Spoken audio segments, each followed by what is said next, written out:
Selamat datang, selamat bergabung di channel Belajar Manajemen Yuk. Di sini Har ingin berbagi pengetahuan tentang risk-based organizational management, yaitu pengelolaan organisasi yang berbasis risiko. Dan kita pada bagian awal ini akan membahas tentang manajemen risiko. Apa sih itu peristiwa risiko? Jadi untuk memberi gambaran background tentang apa itu manajemen risiko, kita lihat dulu tentang peristiwa risiko. Kita bagian ini materi ini akan dibagi menjadi dua bagian dan masing-masing bagian akan dibagi dua sub bagian. Ini bagian pertama dan kita akan belajar dari peristiwa macet Brexit 2016. Inilah peristiwa risiko yang akan menjadi bahasan kita. Nah, ini bagian sub bagian satu dari bagian satu. Nah, di tahun 2016 pada Lebaran 2016 terjadilah peristiwa macet Brexit 2016 terkenal dengan nama Brexit 2016. Ini judul beritanya dan sangat viral. Dan ini gambaran situasi pada saat itu.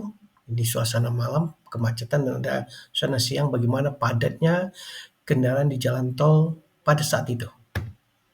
Nah, peristiwa Brexit 2016 itu seperti apa sih?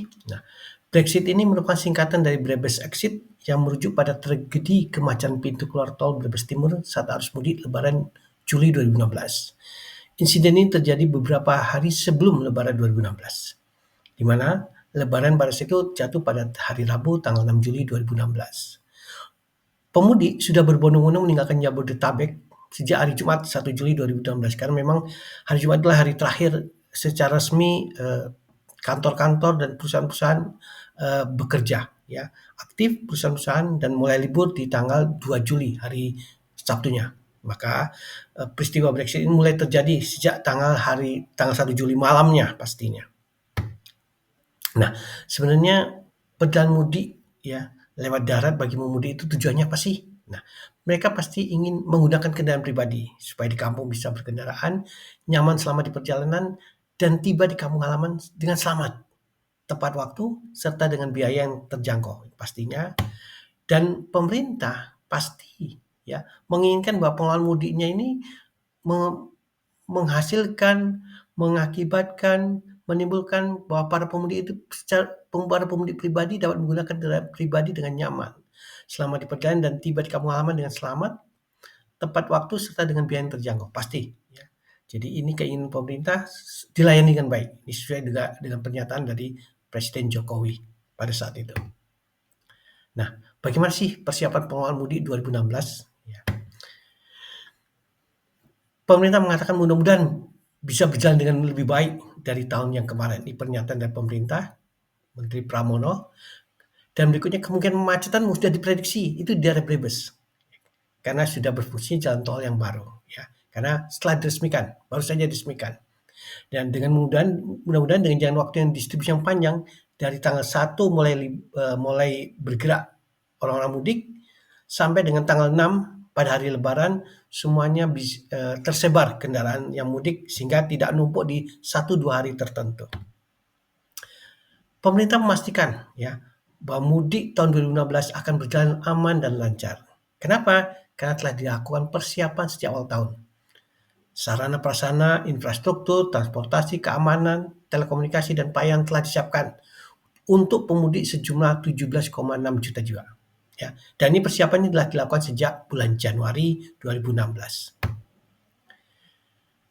Pemerintah mengatakan berdasarkan hasil survei menjamin bahwa kondisi jalan di jalur Pantura, karena ini jalur utama, ya, Jabar dan Jateng arus mudik tahun ini lebih baik daripada tahun lalu. Ya, dan juga sudah disiapkan dengan integrasi sistem pembayaran tol dari gerbang tol Cikarang Utama di daerah Jawa Barat, Palimanan di daerah Cirebon, hingga Palimanan Brebes di daerah Jawa Tengah. Selain itu dilakukan penambahan jumlah gerbang tol ya dari awalnya 11 gerbang menjadi 26 gerbang. Berikutnya pengakuan dari DPR bahwa pemerintah telah menghadapi Lebaran tahun ini lebih matang dibandingkan tahun sebelumnya. Ya. Pihak kepolisian juga telah melakukan rekayasa lalu lintas untuk mengurai kemacetan saat mudik Lebaran di beberapa titik jalur. Dan juga pasar tumpah sekarang nggak ada lagi, persiapan lebih matang lancar. Ini pengakuan dari pihak DPR ya tentang persiapan yang dilakukan oleh pemerintah pada saat itu. Nah, bagaimana fakta dari peristiwa macet Brexit 2016. Tol Cikopo Palimanan, ini jalan tol utama menuju ke Jawa Tengah, Jawa Timur, sudah beroperasi penuh sejak 13 Juni 2015. Berikutnya lah tol Palimanan Kanci, ya, sepanjang 26 km beroperasi penuh tahun 2004, sudah lebih dulu lagi. Berikutnya Kanci Pejagan 35 km juga sudah beroperasi penuh sejak tahun 2010. Dan yang baru adalah Pejagan Pemalang seksi 1 dan 2 untuk ruas Pejagan Brebes Timur baru saja diresmikan oleh Presiden di tanggal 16 Juni 2016. Ini benar-benar disiapkan untuk mengantisipasi mudik, untuk memperlancar arus mudik di Lebaran 2016 ini. Ya. Namun sambungan dari tol Pejagan Pemalang ini, yaitu Pejagan ruas Brebes Timur sampai Pemalang, itu baru diselesaikan di tahun 2018. Jadi terputus, jalan tol ini hanya terhenti sampai ke Brebes Timur saja. Nah, arus mudik sudah mulai berjalan di 1 Juli 2016 malamnya, ya, karena hari terakhir bekerja adalah di hari Jumat 1 Juli tersebut, pasti malamnya sehabis buka puasa atau sehabis sahur mereka berangkat berkendaraan menuju Jawa Tengah. Sedini mungkin ingin nyampe ke kampung halamannya. Tanggal 3 sampai 5 Juli terjadilah puncak arus mudik. Ya. Jutaan orang dari daerah Jabodetabek, mungkin juga yang dari Sumatera, menuju ke Jabar, Jateng, dan Jatim. Lalu lintas lewat tol dari Jakarta hingga Palimanan di daerah Cirebon lancar. Nah, kemacetan mulai terjadi sejak Palimanan Cirebon hingga terus menyusuri jalan tol hingga ke Brebes Timur.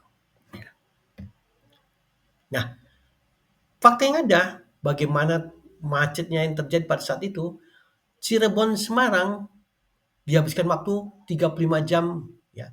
Jadi 35 jam mereka masih di jalan, ya. Berikutnya juga dari Jakarta ke Solo, ya, menempuh perjalanan 51 jam, ya. Betapa macetnya pada saat itu sehingga lama di jalan, ya. Nah, fakta Brexit 2016, tragedi Brexit menyebabkan 17 pemudik meninggal dunia, ya. Jadi sejak 29 Juni hingga 5 Juli sepanjang jalan tol menuju Brebes. Korban meninggal ini karena mengalami stres dan kelelahan, ya, kemacetan di jalanan, ya, serta akibat kecelakaan lalu lintas disebabkan macet yang tak bisa terurai di badan jalan tersebut. Puncak macet tanggal 3 dan 5 sampai 5 Juli. Ya. Kondisi kemacetan dipantau sepanjang 20 km dan di jalan tol 25 km. Ya. Jadi bagaimana parahnya? Jadi stuck, berhenti kendaraan, seperti ini kondisinya. Dampak dari kemacetan parah di pintu Brebes Timur pun dirasakan hingga Cirebon, ya, daerah Palimanan, ya, Palimanan. Meskipun pintu tol Brebes Timur berada kilometer 270 wilayah Brebes, namun kemacetan sudah terjadi dari sejak kilometer 236. Jadi sepanjang 34 km terjadi kemacetan, kendaraan tidak bergerak. Nah, apa yang terjadi pada saat itu? Kemacetan puluhan jam. Ya, seperti tadi, Jakarta Solo 51 jam. Ketiadaan rest area memadai. Karena memang dengan kondisi semuanya bersamaan masuk lewat jalan tol, rest area yang ada sudah tidak mampu, ya, menjadi tempat yang nyaman bagi kendaraan untuk istirahat, ya. Jadi sudah tidak mencukupi kapasitasnya. Polusi udara pasti karena semua adalah kendaraan bermotor, berbahan bakar bensin, pasti mengeluarkan asap. Supaya nyaman pasti AC dinyalakan. Akhirnya apa? Polusi udara. Ya. Kehabisan bahan bakar sama seperti tadi. Walaupun berhenti tapi ingin di dalam kendaraan nyaman, AC dinyalakan. Bahan bakar habis dan juga karena berkendaraan pelan-pelan, bahan bakar habis nggak sampai ke tujuan, bahan bakarnya tidak mencukupi. Masih pula harus membayar tol yang cukup mahal, pasti karena ini jalan tol harus bayar, ya, dengan jarak yang jauh pasti mahal, ya.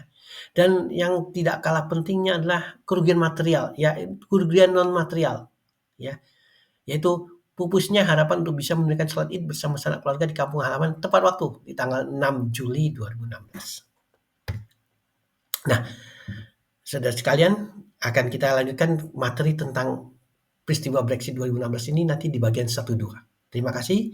Kami tunggu ke saudara sekalian untuk mengikuti materi ke bagian 1-2. Terima kasih. Sampai ketemu lagi.